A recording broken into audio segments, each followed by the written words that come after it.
Hey Optimancers, Chris here. A couple weeks ago I started my series talking about what I thought were the best and the worst subclasses for D&D. These are straight classes. I'm not worrying about multi-classing because once you get into multi-classing things get really complicated. But when we're talking about straight classes, I find that even then you can't really say that one class is the best class or one subclass is the best class from levels 1 through 20 because it really depends. What we see very powerful at low levels and what we see very powerful at high levels are two vastly different things. Also, even within a class, we find certain subclasses, subclass abilities can be really strong for certain subclasses at certain levels, and other subclasses come on at a different time. We see this really dramatically. For example, with Druids. Last time I talked about the Moon Druid being the most powerful subclass in the game. It's not even going to make my list this time around. So I want to get into this time talking about levels 6 through 10. Now, in my first video, I talked about levels 1 through 5. If you're interested in checking that out, if you haven't seen it yet, I'll put a link right above here. So go ahead and check that out maybe before you check this one out. But level 6 through 10, this one is near and dear to my heart because if I am picking my favorite levels to play, 6 through 10, those are the levels. That's the levels where I find that characters start to do really interesting things, especially certain classes and subclasses. So I want to talk about that a little bit today. At the beginning of April, I started my Patreon, and I have had a lot of interest in my Patreon page. Thank you so much to all my patrons, whether you are an adept, whether you are a wizard, or whether you are an Archmage level subscriber. Coming next month in July, there will be even more options for patrons. But what I do want to do is I want to call out some of my Archmage level subscribers today. My Archmage level subscribers get early access to videos. They can watch my videos ad-free. They have the ability to talk to me about what kind of videos I want to make. What you're seeing today was recommended by my Wizard and Archmage level subscribers. And my Archmages join me every month for a one-shot D&D session. We did our first one-shot D&D sessions last month, had a ton of fun, and expecting more of the same this month. The Archmages I want to call out today are Jonathan, John Matera, Sean Bauer, Maximilian Snyder, Cartmageddon, Kurt G, Tom Owens, and Takusin. Thank you so much for your support. Thanks to all my Archmage level subscribers. Thanks to all my patrons. And thanks to all my YouTube watchers as well. I really appreciate you coming and supporting my channel. That's it. Let's get started.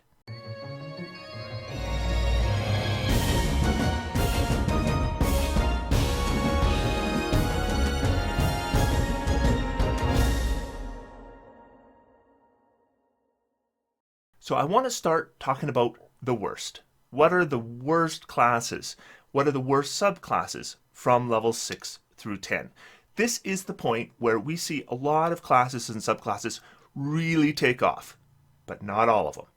And when it comes to the worst, at number 5, I'm putting the Champion Fighter.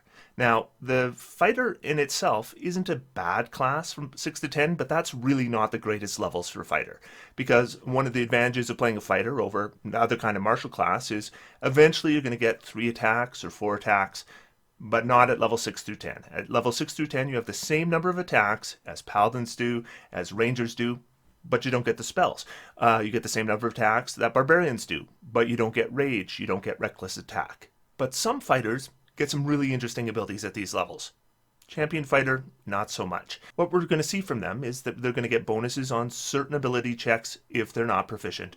And they're going to get a second fighting style. And honestly, the second fighting style isn't nearly as good as the first one. The first one tends to be what you specialize in. And then the second one is just kind of there. It can give you some potential advantages. I mean, nothing wrong with the +1 armor class, but it's not dramatic. It doesn't feel as good as what we're seeing with other fighter subclasses. So I find that all fighters are pretty challenged at these levels, but champion fighters especially so. And that brings us to number 4. My pick for the 4th worst class subclass combination at this level is the Berserker Barbarian. Berserker Barbarian, to some degree, suffers from the same problem as the champion fighter in that the subclass abilities aren't really helping them out here. Barbarians, again, I don't think do really well at these levels, 6 through 10. Again, not getting spells, and they're not getting a lot of class abilities that really shine at these levels. So they're really counting on their subclass to bring some heat. And the Berserker Barbarian doesn't. The first thing is, the reason you became a Berserker Barbarian in the first place was probably Frenzy. Frenzy is the ability that kind of defines the Berserker Barbarian. But you're probably not even getting to use it all the time, because that exhaustion mechanic keeps building up. So you use your Frenzy, you get a level of exhaustion, and you can't get rid of it until you have a long rest. And then you get a second level of exhaustion because you use Frenzy a second time. Suddenly you've got 2 levels of exhaustion, and even when you take a long rest, you only get rid of one of them. So then the next day, you're in a situation where, if you want to use Frenzy at all, now we're looking already at 2 levels of exhaustion. And exhaustion is terrible. Exhaustion really builds up fast. It has terrible, terrible effects on you. So what you end up with is a Berserker Barbarian who can't use their primary ability a lot of the time. And then Berserker Barbarian just doesn't really give you a lot after that. They're going to give you some immunity to things like Charmed and Frightened, which is okay. Being immune to Frightened is certainly something that probably all Barbarians should get when they're raging anyway, but they don't, and the Berserker Barbarian admittedly does. But then we're going to get an ability where we're going to improve our intimidation. But not really. Like, we're not going to make our intimidation based on strength or anything. So we're getting an ability that is based on an ability score that we probably didn't do very much for when we made our character. So we can't do much with it. So we end up with subclass abilities that don't work very well on top of main subclass abilities that are getting worse as we go up in level because we can use them less and less. And all in all, that just doesn't feel good and makes the Berserker Barbarian not do very well at these levels. That brings us to the third worst class-subclass combination at these levels, and in my opinion, that is the Beastmaster Ranger. Again, a lot of people would put Beastmaster Ranger at number 1. I don't think it's at number 1. I do think we're getting first and second level spells, Ranger spells. They are okay. Now, most subclasses of Rangers are actually getting additional spells known, but not the Beastmaster Ranger. And again, the mechanics of the Beastmaster don't work very well, and at these levels, they really don't work very well. The main thing we're getting is that instead of making 2 attacks, we can make 1 attack and have our beast attack once. But in many cases, depending on what beast we picked, that attack may not even be as good as the attack we could do on our own. And if that's the case, then why are we having the beast attack at all? And what good is it? What real advantage is it giving to us? And in many cases, not much at all. Again, if you do some very careful decision making with your Beastmaster Ranger, I think you can make a reasonably effective one. But there's way too much thought involved in making that effective. And if you are just going ahead and making thematic choices, then you're probably not making the choices that are going to be mechanically effective. And then you can end up with a Ranger that just is pretty lackluster, especially compared to what other marshals can do at these levels. Never mind what other Rangers can do at these levels. And other Rangers are kind of suffering at these levels as well, but the Beastmaster especially so. And that brings us to what I think is the second worst class combination at this level. And this is a repeat. I'm going to once again call out the Alchemist Artificer. This is a really tough spot to be an Alchemist Artificer. I think it's probably the worst level grouping for this particular subclass, because an Artificer is mainly going to end up being a spellcaster for you, except at these levels, we are talking about accessing first and second level spells until we get to level 9. So right at the very top, we're going to get into third level spells, and then we get some decent options. But boy, from 6, 7, and 8, being stuck with second level spells when you really can't do much else than spells is really tough. Also, the Alchemist Artificer is kind of stuck using cantrips in combat. An Alchemical Savant will give you a small bonus to your cantrip damage, but you're not going to be anywhere near where, say, a Warlock is with Eldritch Blast. So you're using cantrips mainly in combat. Cantrips aren't what you normally want to be using from level 6 to 10, and you're getting a small bonus to damage that doesn't make up for that. And in terms of spellcasting, you're just not there. And the Alchemist is not giving great abilities. We're getting things like being able to cast Lesser Restoration several times a day, but Lesser Restoration, first off, it's a pretty good spell, don't get me wrong. I take Lesser Restoration with clerics and such all the time. It is really useful when you need it. But I go entire sessions where I don't cast Lesser Restoration. It's one of those spells that you never cast unless you need it. And this ability to use it several times a day is just unnecessary. We end up with this ability to cast these spells that we never get a chance to use. And that also feels really bad. And that brings us to what I think is the worst class-subclass combination. And as with the low levels, I think we could potentially put any monk here. Monks are really tough to play at these levels, and there are certain people in my audience who are going to disagree with me, and that's okay. And these are just my opinions, and I know tons of people have told me that they get great value out of Stunning Strike. But I've played in so many groups with monks, and I just don't see it. What I generally see is monks spending tons of key points on Stunning Strike, and it seldom, if ever, works. So these key points are just draining out of your monk, and it's facing Constitution saving throws, which is just the worst saving throw you could possibly go against. And they don't get any advantage on having those creatures fail their saves. With spellcasters, for example, when we face saving throws, we can often do things like throw disadvantage on those saving throws, or affect multiple creatures so that at least some of them are going to fail. Monks don't. They're going to use it, the creature's going to make their saving throw, and they're probably going to actually make their saving throw. And probably that key point is going to go in the garbage. And key points are so valuable for monks. But the worst monk at these levels, and this is just the worst spot for this particular subclass, is the 4 Elements monk. This is a terrible time to be a 4 Elements monk. Now, 4 Elements monk is generally considered one of the weaker, or maybe even the weakest monk subclass. But this is just a terrible spot to be a 4 Elements monk, because what you get is the ability to cast some really low-level spells for a lot of key points. And this is instead of attacking. So you're going to be giving up what you do as a monk to spend all your key points on these spells that aren't keeping up with real spellcasters in your party. So you're casting Shatter. You're using 3 key points to cast Shatter. In best case scenario, that's a third of your key points to cast a spell that is completely lackluster by this level, and you're giving up your attacks to do it. Now, eventually, the 4 Elements monk is going to be able to cast some okay spells, but not yet.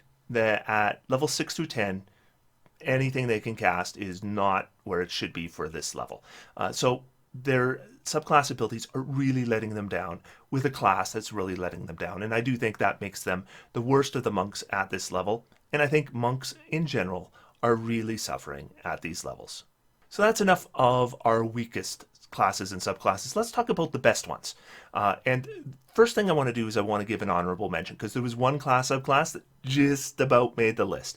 And that's the Trickery Cleric. The Trickery Cleric didn't quite make my list, but boy, they're good at these levels. Just because we're getting really great spells at these levels. The clerics have, for the most part, their domain spells aren't that great.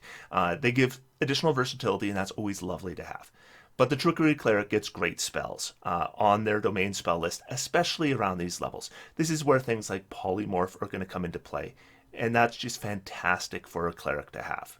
But despite that, it just didn't quite make my list. Because I came up with 5 class-subclass combinations that I think are even better. And at number 5, I want to talk about the Oathbreaker Paladin. Now, Paladins are pretty good. There was a Paladin on my list last time. There's a Paladin on my list this time. Paladins are a good class. And as far as martial classes go, I think they're probably the best class. Level 6 is huge for any Paladin, because they're getting now their bonus to saving throws that they're getting for themselves and the party members around them. And that is a huge bonus, but Oathbreakers are especially nasty. At 7th level, the Oathbreaker Paladin is going to get their Aura of Hate. This is always on, and it's going to give them bonus to all their damage rolls. But not just that. If they have undead, it's going to give a bonus to the damage of their undead's damage rolls. And other party members can make use of this as well. If you have a necromancer in your party, or any wizard for that matter, or any cleric for that matter, then we can get additional undead or fiends, and they all get bonuses from the Aura of Hate to every damage roll they make, and it's always on. You don't need to cast a spell or anything. Never mind the fact that the Oathbreaker Paladin gets great Channel Divinity options. So in general, the Oathbreaker Paladin really brings it at this level, though I do think any Paladin is pretty good at levels 6 through 10. That brings us to what I think is the 4th most powerful subclass combination from level 6 through 10, and that is the Circle of the Shepard Druid. When it comes to druids, moon druids are so powerful at low levels, but it doesn't hold. But Circle the Shepherd at level 5 really takes their place as probably the most powerful druid, and definitely level 6 through 10 are their window to be fantastic. If you don't know, Circle of the Shepherd Druid is a subclass of druid that specializes in summoning. And summoning for druids from level 6 through 10 is the most powerful thing they can do. It starts right actually at level 5 with Conjure Animals, but with Conjure Fae, Conjure Elemental, it just continues from there. Circle the Shepherd Druid is going to be able to add hit points to their summoned creatures, but they're also going to have it so that all their summoned creatures, their attacks are treated as magical. And this is really important because as we go up in levels, more and more creatures are going to be resistant to non-magical bludgeoning, piercing, and slashing damage, and the Circle of the Shepherd Druid can have their summoned creatures get around that. So in many, many combats, Circle of the Shepherd Druid is looking at double the offensive capability that other druids are able to get with their summoning spells. In addition to that, the Circle of the Shepherd Druid gets their ability to summon their spirits. Now, this is a limited use ability, but it is going to boost you, your entire party, and all your summoned creatures. Especially if we're talking about the Unicorn Spirit or the Bear Spirit, this is going to give a huge defensive boost to you and your party, but also to all your summoned creatures, or a huge healing boost to all those things. So Circle the Shepherd Druid really kind of takes off here. And the Druid spell list from these levels, when you're level 6 through level 10, that is the best point for that Druid spell list. Once we get into higher levels, the Druid doesn't necessarily keep up with wizards and sorcerers and that kind of thing. But level 6 through 10, they absolutely do. That brings us to what I think is the third best subclass-class combination from level 6 through 10. And this is close, but I was looking at sorcerers, and Divine Soul Sorcerer was definitely in the running here, but I think I've got to give it to the Shadow Sorcerer. Shadow Sorcerer from level 6 through 10 is a beast. I mean, they can use their Hound of Ill Omen, they can use twin spells, they can use them together. So what you could have is a case where you could have a character who's a Shadow Sorcerer cast a Polymorph spell. Polymorph on its own is already a very powerful spell. But what they could do is now they can target two creatures. Maybe they target an enemy, maybe they target an ally. Now they boost their ally, and then they're going to have their enemy make a saving throw, but because of Hound of Ill Omen, you can have that saving throw with disadvantage. So we make the Polymorph spell more than double as potent. Now, this can't be done over and over again. This is going to use a lot of sorcery points. But the fact that they can do this kind of thing is just massive at these levels. When we get into those big fights, the fact that they can bring something like this to bear, this is a game changer. And it gives the Shadow Sorcerer just something that they just do so well. I mean, sorcerers don't have the versatility of wizards in terms of spellcasting, but they can specialize to the point where the things that they can do, they just do so exceptionally well that it really changes the game. Now, speaking of versatility, when we get to second spot for what I think is the best class and subclass combination from level 6 through 10, I think we could probably put just about any bard here, because bards, I mentioned at levels 1 through 5 that they have real defensive problems at that point, but by level 6 through 10, they're starting to get past that. Now, certain subclasses of bard more so than others, but I do think that the bard subclass abilities at these levels are generally pretty good, and I could really pick something like the lore bard here. I could really pick something like the glamour bard here. I considered both of those closely. But for me, in my opinion, I think the best bard subclass at these levels is the Valor Bard, because number one, we're worrying about picking up our defense, but with the Bard, secondly, we're also worried about picking up our concentration saves. And at level 4, we're probably going to be taking a feat to take care of at least one of those problems. So with a Lore Bard or a Glamour Bard, we might be tempted to do something like medium armor proficiency, but with a Valor Bard, we already have our medium armor, we already have our shield, so we have a good armor class. So from terms of armor class defense, we're already pretty good. So now we can worry about something like Warcaster. But if we do a Lore Bard or a Glamour Bard, unless we're a Variant Human, we're not going to be able to do both those things. And when it comes to spells, the Bard spell list is really great. between level 3 and 5. So 3rd level spells, 4th level spells, and 5th level spells, bards are getting things like Leomund's Tiny Hut, they're getting things like Hypnotic Pattern, they're getting things like Polymorph, they're getting things like Animate Objects. So lots of great spell options for bards at these levels. Any bard can pick them, including the Valor Bard, but the Valor Bard is picking up more defense than the other bards are. But again, this is pretty close. I don't really think that bards actually have any bad subclasses. I think their subclasses are all pretty good.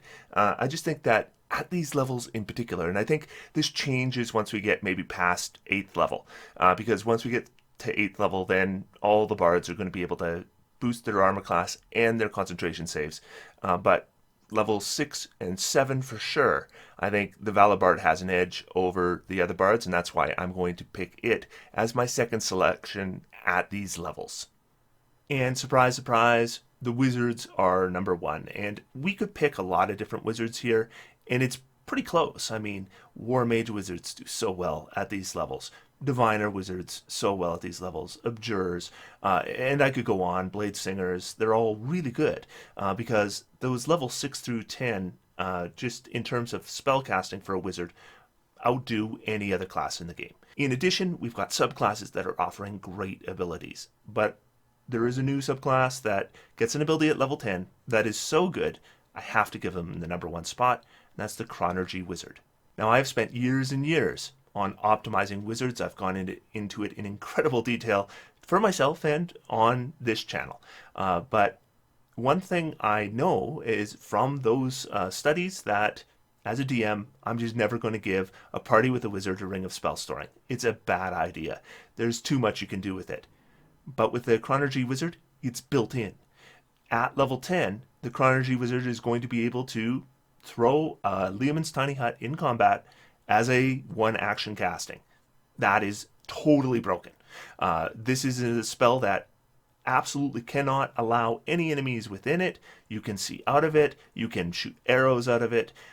Just a perfect defense. There's also so many other uses for this. And it doesn't, again, have to even be your action. It can be your familiar's action. So you could do this on top of another spell. Just unreal how powerful that is. I hesitate to use the term game breaking, but this is a case where the game kind of gets broken. Cronurgy Wizards is so powerful at level 10. And the fact is they're pretty powerful at low levels too. Cronurgy Wizards don't really get bad subclass abilities. They're all pretty good. It's just that the level 10 one is absurdly good. But wizards in general, levels 6 through 10, this is where I love to play a wizard because the spells at 3rd level, 4th level, and 5th level for wizards are obscenely good. Things like Wall of Force, no other class in the game gets this spell. Wizards get it, and it just wins combats. It ignores things like magic resistance. It ignores things like legendary resistance. So all those things that you hear online about, well, I'm a DM who makes it hard for wizards because I, have creatures with magic resistance or legendary resistance, and so I can shut down spells. No, you can't. You can't shut down a wizard, and Cronurgy wizards especially so. And those are the classes I think are the most and least powerful from level 6 through 10 and the subclasses that go with them. Next week, I'm going to be talking about levels 11 through 16, and then I'm going to be talking about levels 17 through 20, and that will complete this series. And I recognize that there are certain multi-classes that can be even more effective than what I've presented here. These are the straight classes. With multi-classes, again, it gets ridiculously complicated, and our list couldn't possibly be narrowed down to 5. But if we're talking straight classes, there's nothing wrong with going straight class. Straight class can be very effective if you're choosing the right class and subclass. These, in my opinion, are the best for these levels. Now, if you disagree, I would love to hear your opinion. Just tell me in the comments down below. If you're interested in checking out my Patreon, please check out the video description and I'll put a link there. Otherwise, until next time, I'm going to sit back, relax, and have some fun. D&D is for everyone. Thanks, everyone, and I'll talk to you next week.